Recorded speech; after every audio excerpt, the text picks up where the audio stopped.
Temanya adalah Jakarta Baru untuk Jakarta Maju, sehingga untuk bisa mencapai tema itu yang diusung oleh Kim Plus dibutuhkan nahkoda yang akan bisa menata Jakarta meski bukan ibu kota lagi. Kita akan bahas soal deklarasi dari Kim Plus hari ini bersama dengan Guru Besar Ilmu Politik Universitas Padjadjaran Profesor Muradi. Prof. Muradi, selamat sore. Selamat sore Mbak Cindy. Assalamualaikum warahmatullahi wabarakatuh. Waalaikumsalam warahmatullahi wabarakatuh. Prof. Muradi, ini kan nggak main-main ya, 12 partai politik setidaknya akan mendukung RK dan Suswono. Kalau Anda melihatnya setelah deklarasi hari ini, peta politiknya nanti untuk di Pilgub Jakarta gimana, Prof?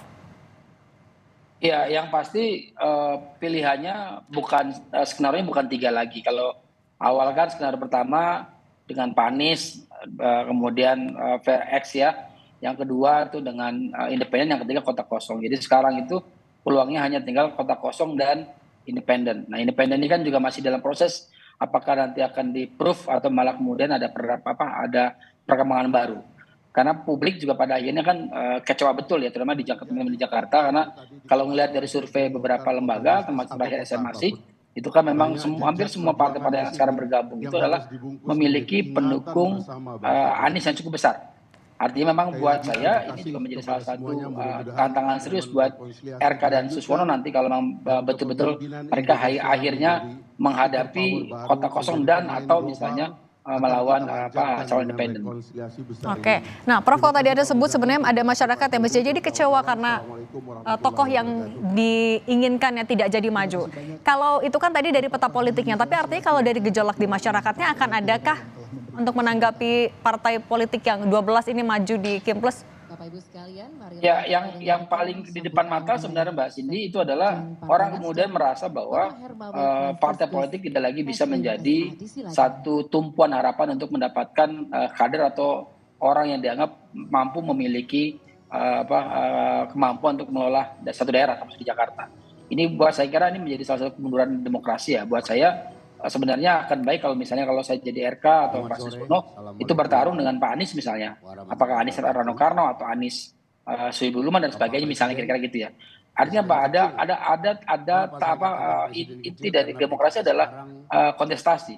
Jadi kalau kemudian tidak ada kontestasi, saya tidak merasa bahwa ini adalah bagian penting dalam membangun konteks demokrasi itu sendiri. Itu poin pertama. Nah, yang kedua yang saya kira juga menjadi salah satu penting adalah RK itu kan petarung ya, dari mulai ya Kota Bandung, Provinsi Jawa Barat, dan sekarang di Jakarta.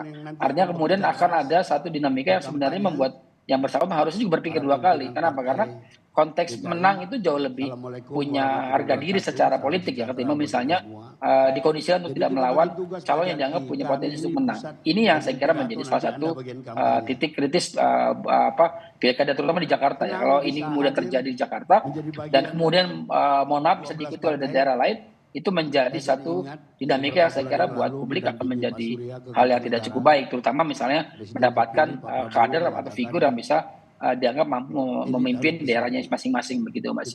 Oke, Prof. Muradi, kita tahan dulu, kita dengarkan dulu ke deklarasi. Saat ini ada Sekjen Partai Nasdem Hermawi Taslim sedang memberikan sambutan. Kita dengarkan sama-sama. Yang berkehendak baik. Oleh karena itu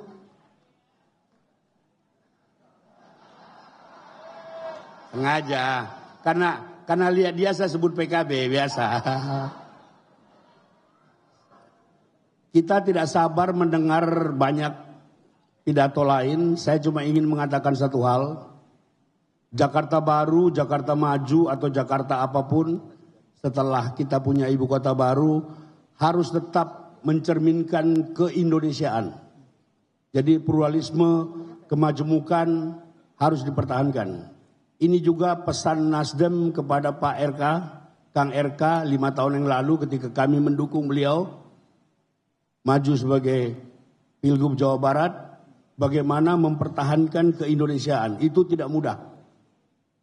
Kalau itu saja kita bisa pertahankan, itu sudah modal awal menuju ke tujuan yang lebih besar. Pak Suswono, terima kasih, tokoh nasional yang mau mendampingi kembali ke daerah, ini tidak mudah. Pak Suswono ini kolega saya. Prof. Muradi, kita lanjutkan lagi dialog kita. Ya. Nah, Prof, kalau Anda melihatnya atau membacanya sebenarnya, hitung-hitungannya untuk pasangan Ridwan Kamil dan juga Suswono untuk berlaga di Pilgub Jakarta dengan kondisi yang saat ini, seperti apa sih kans untuk menangnya?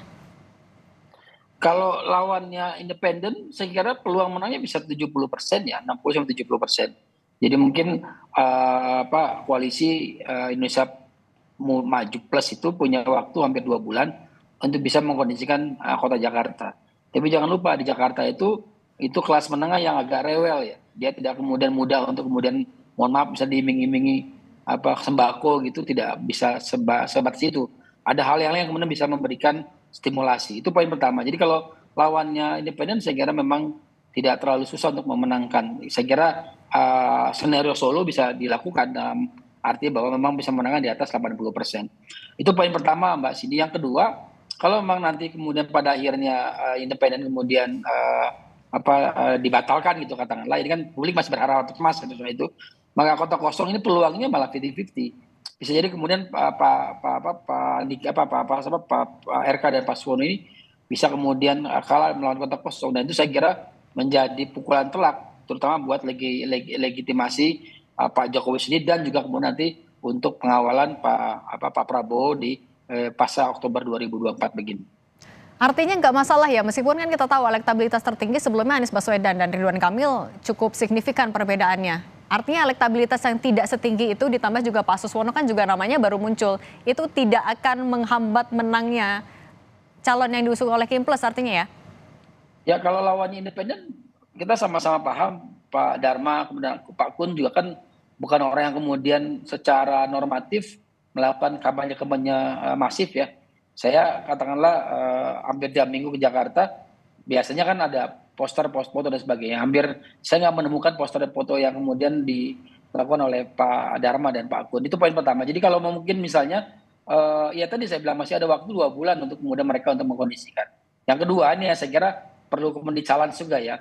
Karena kadernya itu menjadi calon wakil gubernur, saya kira mesin PKS akan kemudian perlu memberikan stimulasi untuk kadernya untuk memberikan rasionalitas ya, terutama berkaitan soal siapa yang memang layak. Pergeseran ini nggak mudah karena ini juga menjadi salah satu pukulan berat buat teman-teman PKS sebenarnya, karena kalau ini kemudian ternyata tidak bisa diyakinkan, maka peluang untuk kemudian tidak datang ke TPS menjadi besar. Kalau selama ini misalnya Mbak Cindy di Jakarta itu kan yang tidak cukup bisa memilih itu kan banyak di daerah Jakarta Utara dan Jakarta Barat ya, karena banyak pemilih Tionghoa yang belum memilih liburan misalnya.